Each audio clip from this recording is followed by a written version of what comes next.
सिखो सेखारियो में अस्सलाम वालेकुम। शागिर्द साथियों, अज असां तव्हांखे पंहिंजी शख्सियत जे बारे में कुछ अहिड़ियूं ॻाल्हियूं ॿुधाईंदासीं जिन ते अमल करे यकीनन तव्हां पंहिंजी शख्सियत खे न रुॻो निखारे सघो था, पर तव्हां समाज में भी इनकलाबी तब्दीलियूं आणे सघो था। दोस्तों, सब खां पहिरीं तव्हांखे इहा ॻाल्हि ॿुधायूं त हिन काइनात में जेको भी इंसान ईंदो आहे त उहो ज़हनी तौर ते तख़लीक़ी तौर ते अल्लाह ताला जे तरफ का हर बे इंसान का बिन मुख्तलिफ होंदो है। हु मुख्तलिफ ऐं मुनफरिद होंदो है। सो तहां जॾहिं हिन दुनिया में आया तो इन गाल के जाने वठो तो अल्लाह ताला तहां में भी हिकड़ी बेइंतहा हिकड़ी तख़लीक़ी सघ अहिड़ी रखी है जेका ॿियनि इंसाननि जी भेट में मुख्तलिफ है।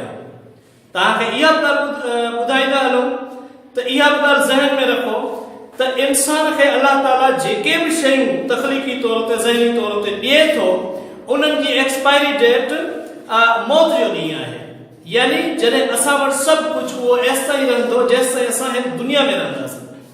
त दोस्तों, तव्हांखे ॿुधायूं त इन जे बारे में हिकिड़ो फिलोसोफर आहे ओशू, उनजो कौल ॾाढो सुठो आहे। हू चवे थो त ज़िंदगीअ खे बंदि मुठ जियां न पर खुलियल हथ जियां जियो, जिंदगी के खुलियल हथ वांगुरु गुज़ारियो। यानी कंहिं शइ खे पाण में बंद न रखो पर खुलियल हथ वांगुरु आज़ाद जिंदगी गुज़ारियो। ऐं अहिड़े नमूने सां ओशू वक़्ते इहो चवे थो त तव्हां जेको आहे सो सभु कुझु विरहाए छॾियो उन खां अॻे जो अव्हां खां सभु कुझु खसिजी वञे। यानी ॿियनि लफ़्ज़नि में ईअं त तव्हां वटि जेके भी अल्लाह ताला जे तरफ़ खां जेके भी तव्हां में सलाहियतूं आहिनि, जेके खूबियूं आहिनि, उन्हनि खे दुनिया ताईं पहुचायो, उन्हनि खे एक्सप्लोर करे छॾियो। छाकाणि इन खां अॻे जो मौत तव्हां खां सभु कुझु खसे वठे। यादि रखो त हर खूबीअ जी हर सलाहियत जी एक्सपायरी डेट जेका आहे सा मौत ई आहे। सो ही ज़िंदगी हिकु भेरो मिली आहे, इन खे जियो ऐं उहे जेके सलाहियतूं आहिनि उन्हनि खे ज़ाहिर करियो। कंहिं बि घबराहट जी वर चढ़ी ऐं पंहिंजो नुक़सान न करियो। दोस्तों, मोहन जे दड़े जो ही मिसाल खणी वठिजे त तव्हां ॾिसो त 1922 ईस्वी खां अॻु ताईं इहो हिकिड़ो ढेर ई हूंदो हो जंहिंजे मथां केतिरा ई जेके उहे ॻोठाणा आम माण्हू हुआ उनजे मथां गुज़री वेंदा, पर उनखे का ख़बर ई न हूंदी हुई त हिन मिटीअ जे हेठां छा दफ़न आहे।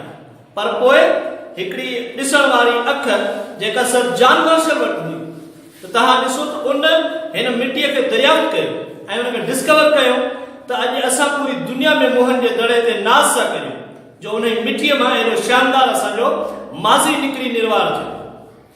त दोस्तों, अव्हां जी ज़ात बि मोहन जे दड़े जी आई सम्झो। अव्हां जे अंदर बि अव्हां जी हस्ती में बि हिकु मोहन जो दड़ो दफ़न आहे जंहिंमें केतिरियूं ई क़ीमती जेके आहिनि से शयूं उन में दफ़न थियूं पियूं आहिनि। पर उन खज़ाने खे, पंहिंजी ज़ात जे खज़ाने खे कढण जे लाइ तव्हांखे बि सर जान मार्शल थियणो पवंदो। तव्हांखे आम माण्हू वांगुरु उनखे लताड़े ऐं ईअं गुज़री नाहे वञिणो हिन दुनिया में। दुनिया में तव्हांखे ख़बर आहे तक़रीबन 6.7 अरब माण्हू रहनि था, पर उन्हनि मां केतिरा माण्हू आहिनि जिन्हनि दुनिया खे तब्दील कयो। यकीनन उहे तमामु थोरा आहिनि ऐं आउं तव्हांखे ॿुधाए छॾियां इहे ई उहे माण्हू हुआ जिन दर हक़ीक़त पंहिंजो पाण खे सुञातो ऐं पंहिंजे पाण खे उन्हनि डिस्कवर कयो। त तव्हां बि पंहिंजो पाण खे डिस्कवर करियो ऐं जेके बि तव्हां में खूबियूं आहिनि उन्हनि खे ज़ाहिर करियो। ईअं करण सां न रुॻो तव्हांजी शख़्सियत ज़ाहिर थींदी, पर उन अव्हां जूं जेके खूबियूं आहिनि उन्हनि मां तव्हांजो समाज ऐं तव्हांजा ॿिया जेके माण्हू आहिनि उन्हनि खे बि तमामु घणो फ़ाइदो थींदो। यादि रखो त असां हिन दुनिया में हिकिड़ो दफ़ो आया आहियूं, वरी न ईंदासीं। सो हीअ मौक़ो असांखे बार बार नाहे मिलणो।